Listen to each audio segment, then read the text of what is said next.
남자는 자존심 깎이는 것을 아주 싫어하는데 경상도 남자는 더욱 그러합니다. 제가 굳이 예를 들 필요도 없이 지금 자기 남편이 경상도 사람인 여중대 회원들은 제 말이 무슨 뜻인지 100% 공감하고 계실 것입니다. 한마디로 전형적인 경상도 남편은 말싸움부터 시작해서 무엇이든지 절대로 아내한테 지고는 못 사는 사람입니다. 근데 저는 경상도 남자이긴 하지만 이 점에 대해서는 아주 드문 예외의 별종 경상도 남자입니다. 저는 아내를 남편이 이겨야 할 경쟁 상대라고는 꿈에도 생각하지 않고 성경이 가르치는 대로 그저 잘 보살펴 주어야 할 연약한 그릇처럼만 대하는 남편이기 때문입니다.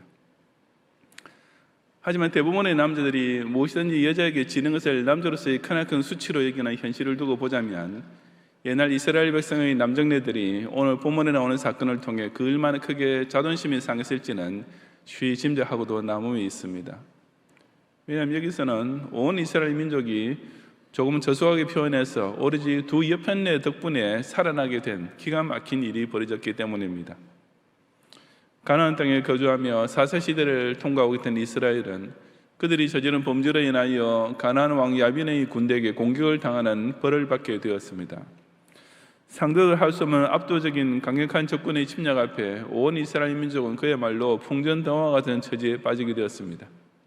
그런데 정말 놀랍게도 두 명의 여인, 남편과 자식을 둔 두 가정주부의 눈부신 활약 덕분에 그들은 극적으로 구원을 받게 되었습니다. 이 시간 저는 오늘날 역시 신앙생활 중에 여자가 남자보다 오히려 더 큰 힘을 낼 수 있는 경우가 무엇인지를 두 가지로 살펴보면서 우리 여전도 회원들을 격려해 주시는 하나님 말씀으로 바꾸자 합니다.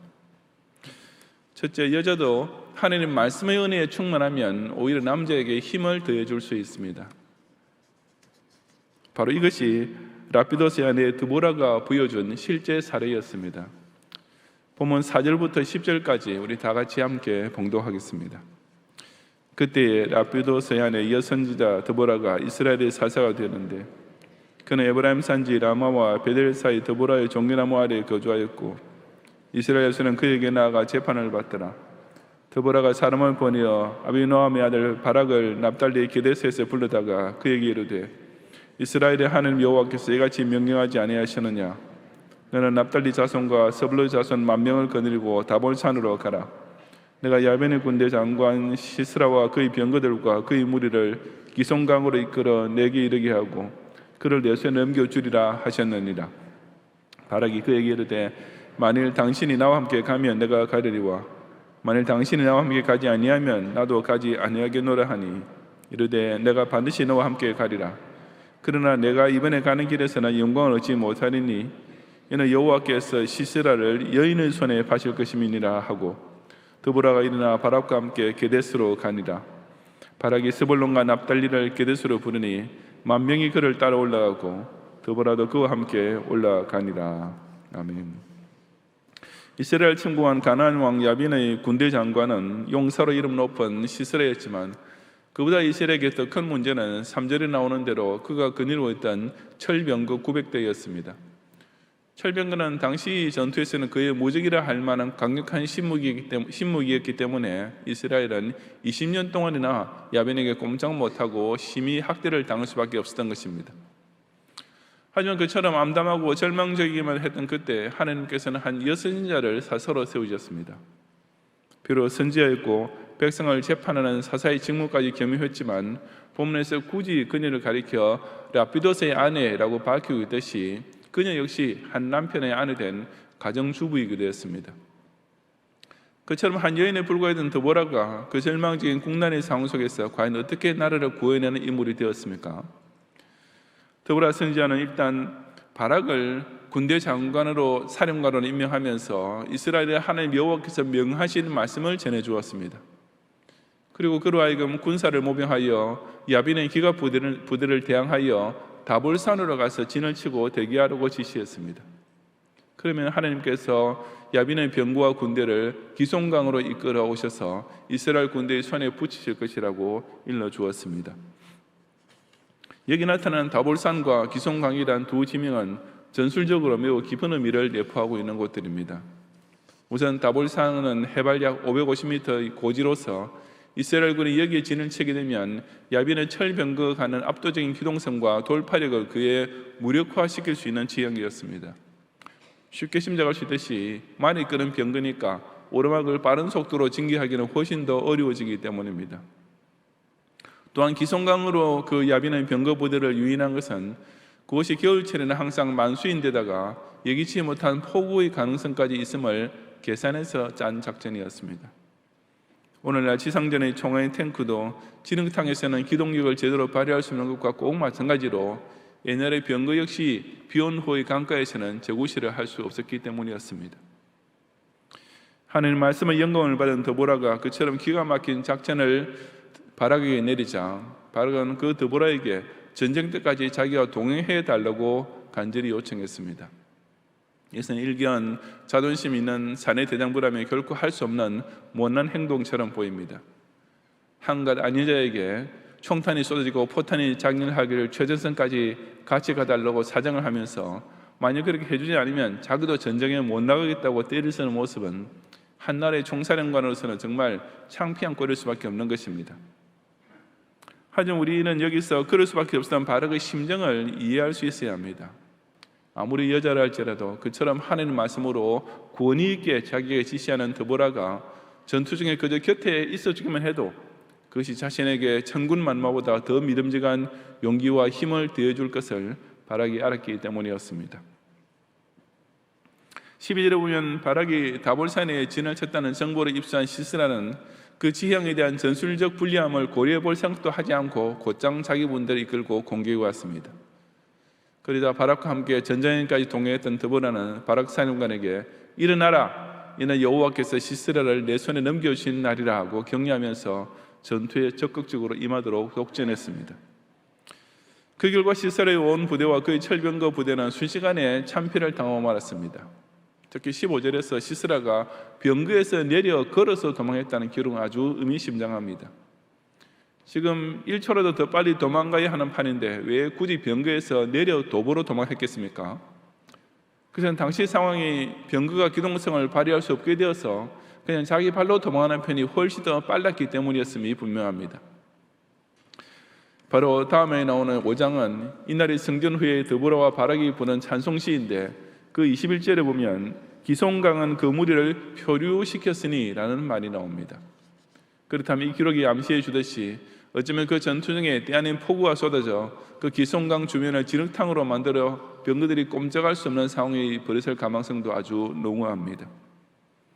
하여튼 사내 대장부요 전 이스라엘 군대 사령관이었던 바락은 시종 한갓 평범한 주우에 불과했던 드보라 선자의 조언과 격려에 힘입어 그처럼 기적적인 대승을 거두게 되었던 것입니다. 이 말씀은 오늘날 교회에 적용할 때 한 가지 조심해야 할 것은 구약 시대에 이런 여선자가 있다 해서 신약 시대에도 여자 목사를 세울 수 있다고 생각해서는 절대로 안 된다는 사실입니다. 왜냐하면 우선 구약에서도 제사장은 오직 남자, 그것도 아론의 자손으로 태어난 남자밖에 될 수 없었습니다. 그리고 그 무엇보다도 성경 말씀이 명백하게 여자가 교회 안에서 말씀을 가르치는 공적 직분을 받는 것을 엄금하고 있는데 대표적으로 디모데전서 2장 12절에 여자가 가르치는 것과 남자를 주관하는 것을 허락하지 아니하노니 오직 조용할지니라고 했습니다.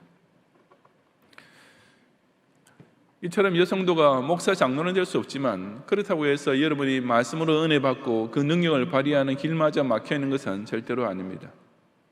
비록 여자가 교회에서는 목사나 장로에게, 집에서는 또 가정의 제사장의 남편에게 영적으로 종속되어 있다 할지라도 오히려 약한 남자를 일으켜주고 겁내는 남자에게 용기를 주고 꾸물거리는 남자에게 힘을 북돋을 역할은 얼마든지 할 수 있습니다.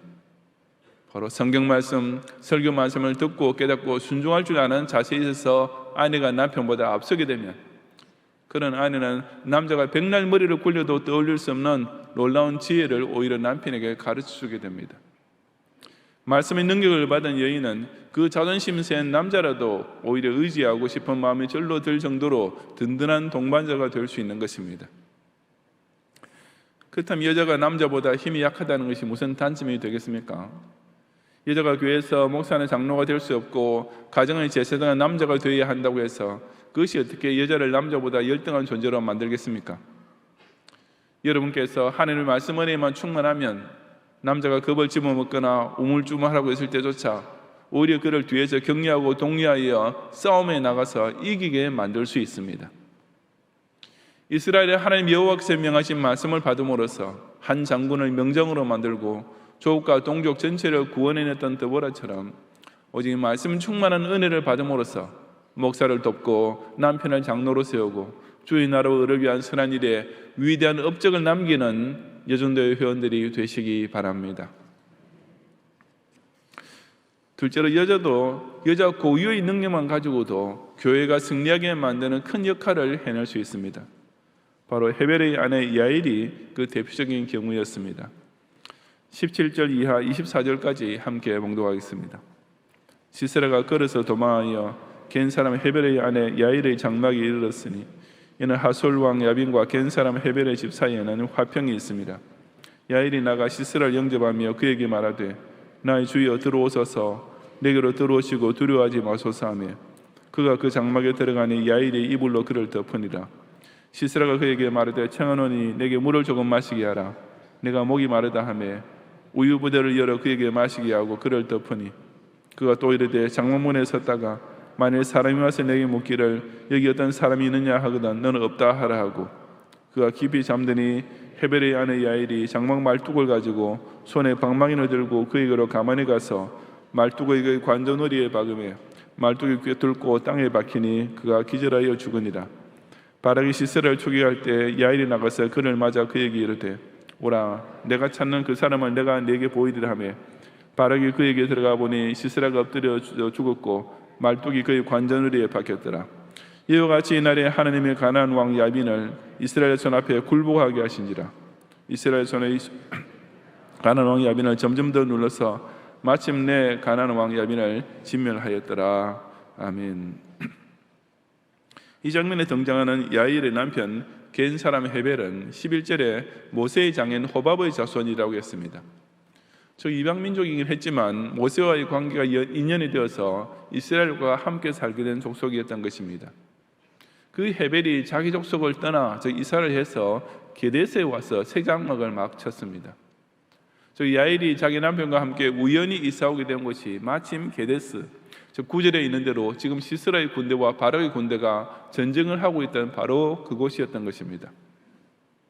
야일이 적소에 그것도 적시에 맞추어서 게데스로 이사 오게 된 것은 두말할 필요 없이 하나님께서 그녀를 쓰시기 위해 섭리하신 것이었습니다. 사실 야일은 드보라와 비교해 볼 때 그 전쟁에 영향력을 끼칠 만한 위치에 전혀 있지 않았습니다. 드보라는 같은 여자이지만 그래도 선지자였고 사사였으니까 아무래도 영향력이 있는 위치에 있었던 것이 사실이지만 일개 평면의 아내, 그것도 이스라엘의 정통 핏줄도 아닌 이방민족 출신의 여인인 야일이 그런 중차대한 전쟁에서 결정적인 역할을 하게 될 것이라고는 전혀 예상할 수 없는 일이었던 것입니다. 하지만 하나님께서는 실로 오묘하게 역사하셨습니다. 시스라가 철병거까지 버리고 도보로 도망하여 오게 된 곳이 하필이면 바로 야일이 얼마 전에 이사와서 장막을 쳤던 곳이었습니다. 그리고 시스라는 마침 겐 종족에 속한 사람은 집에 오게 된 것을 천만다행으로 여겼는데 17절 하반절에 기록하고 있는 대로 하솔왕 야빈과 겐 사람 헤벨의 집 사이에 화평이 있었기 때문이었습니다. 즉 시스라는 적국 이스라엘 사람의 집이 아닌 자기 종족과 평소에 친분이 있던 겐 사람의 집을 우연히 찾게 됐다는 사실을 알고 안도의 한숨을 내쉬었던 것입니다. 하지만 시스라는 그처럼 자기 믿었던 겐 사람이 실제로는 모세의 장인과 연결되고 이스라엘과 영적으로 한편이 되어 있다는 사실은 꿈에도 생각지 못했습니다.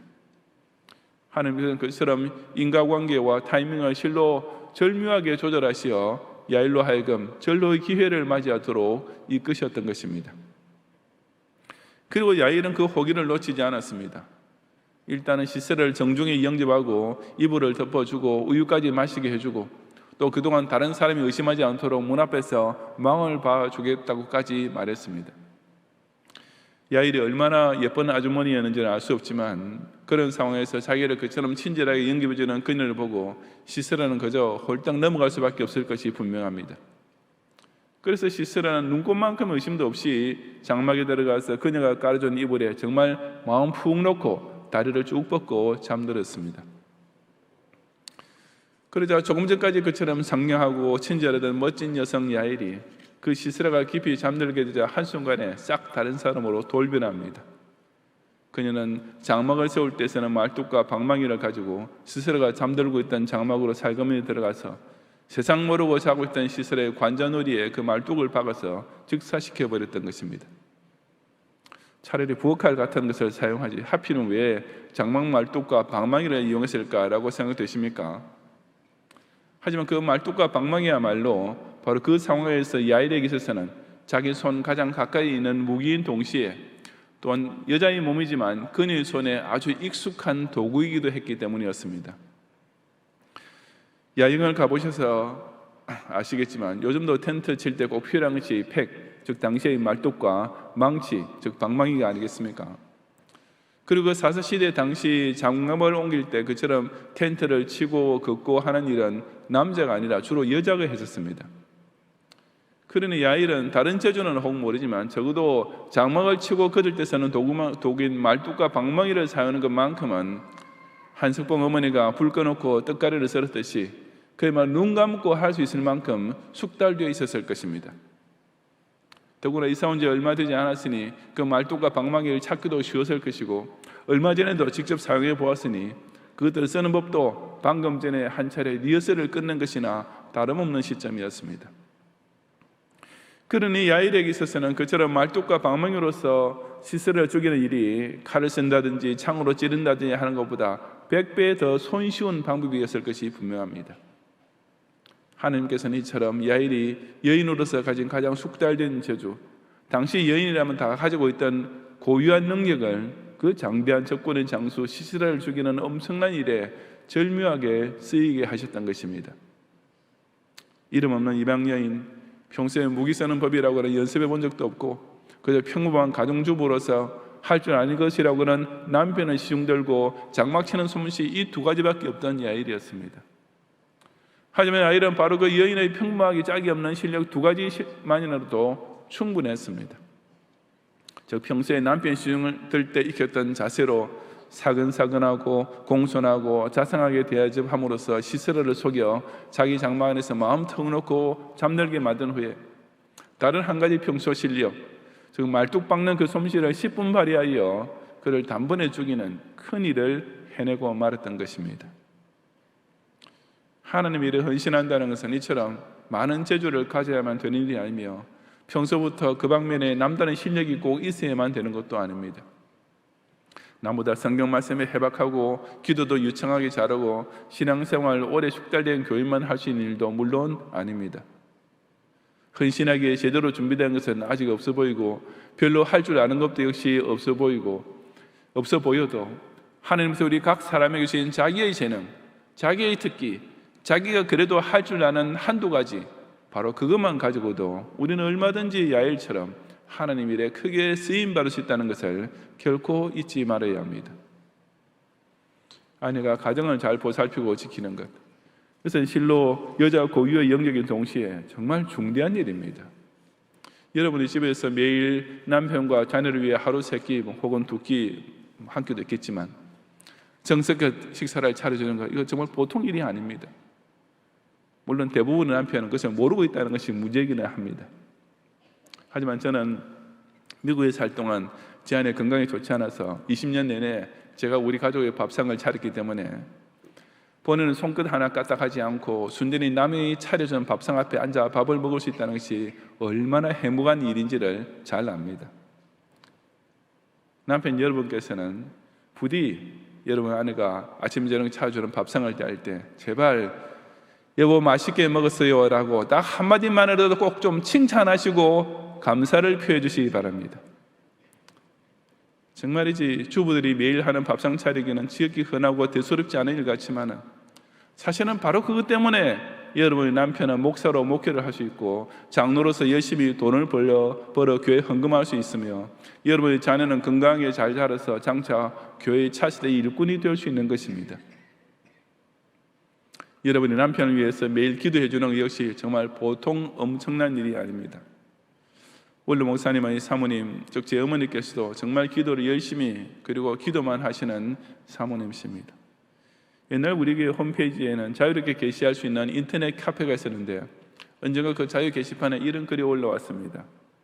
어느 경영교회 교인이 새벽기도에 들어오시다가 오늘 목사님 사모님께서 제일 뒷자리에 앉아서 기도하시는 그 곁을 지나가게 되었습니다.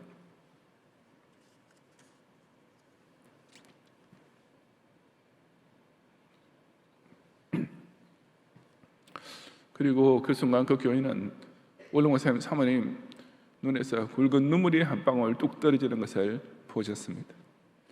그리고 그분은 나중에 그 인터넷 카페에서 그 장면을 회상하면서 경영교회가 이렇게 성장하게 된 것은 오늘 목사님 사모님이 이런 뜨거운 기도의 눈물이 뒤에 숨어 있었기 때문인 것 같다라는 글을 올리셨습니다.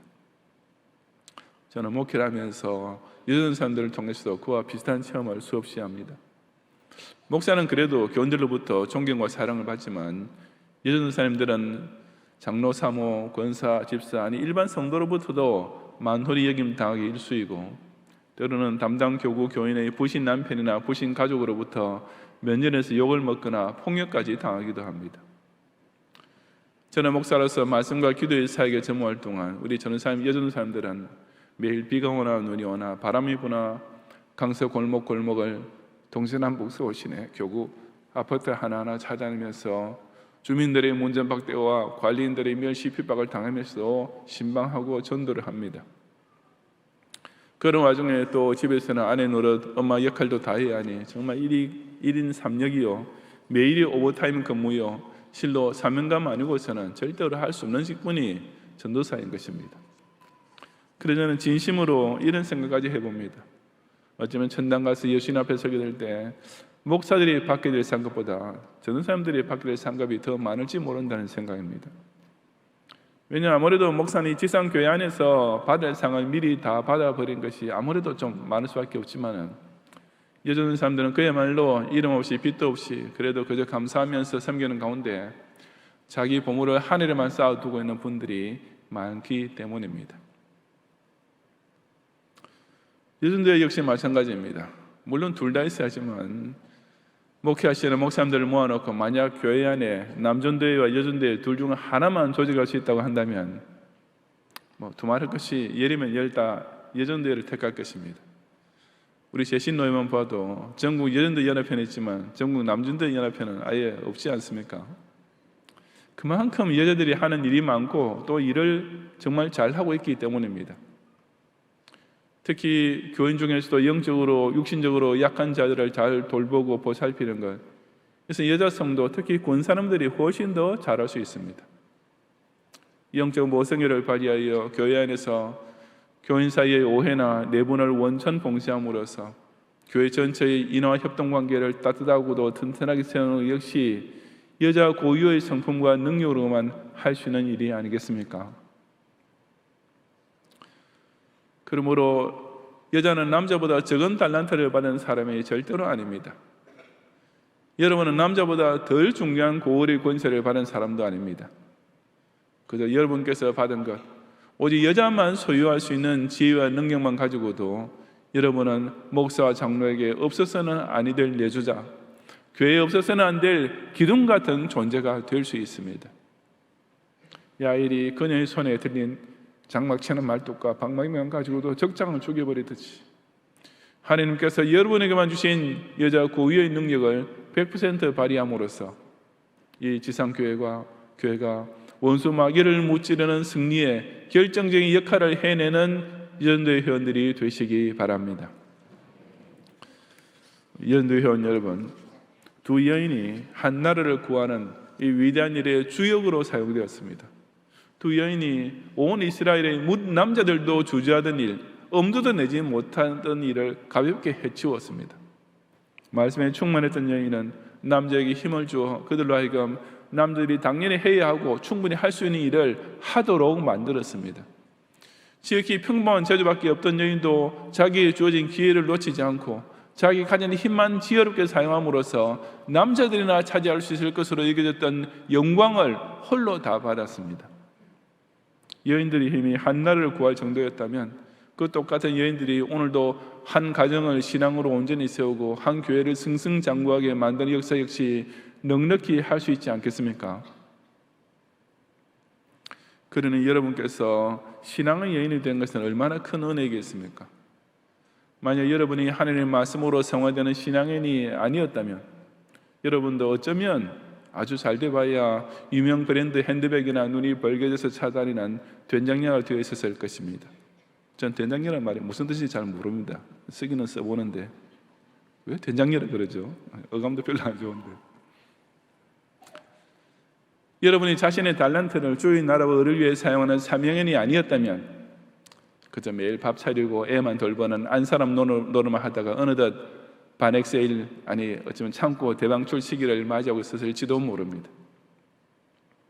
어쩌면 정말 어쩌면 최악의 경우 지극정성으로 남편 뒷바라지에서 겨우 성공시켜 놓았더니 이제 회사 사장이 된 남편은 예비소와 바람이 나서 딴살림 차려놓고 나중에 그걸 알고 복장 터지는 분노를 삭힐 길이 없어 참이슬 몇 병을 병나팔 불면서 마시고는 예쁜 년들만 사랑받는 더러운 세상이라고 술주정을 하면서 길바닥에 토하는 추태를 보이고 자기 집 아파트 계단에 쓰러져 자다가 턱이 돌아가는 그런 꼴이 되었을지 누가 압니까?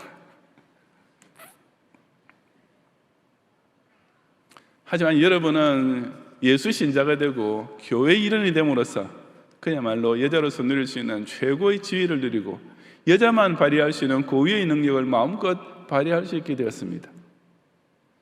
그 예수님 몸된 교회 일원이 된 덕분에 여러분은 세상의 소위 여권 운동가가 아무리 애를 써도 결코 이룰 수 없었던 진정한 남녀 평등의 권익을 되찾고, 아니 남자로 태어난 사람은 죽었다 깨어나도 누릴 수 없는 오직 여자만 자랑할 수 있는 가장 고귀한 매력을 마음껏 발산할 수 있는 진짜 명품 인생을 살게 된 것입니다. 하나님 말씀의 은혜를 받은 여인, 여자 고유의 달란트를 교회를 위해 사용하는 여인이 됨으로써 남자에게 승리하게 만드는 힘을 되어주며 직접 적장을 죽이는 용맹까지 발휘하는, 오히려 남자들이 존중하고 칭찬하지 않을 수 없는 최고로 멋진 신앙의 여인들이 되시기를 주님의 이름으로 축원합니다.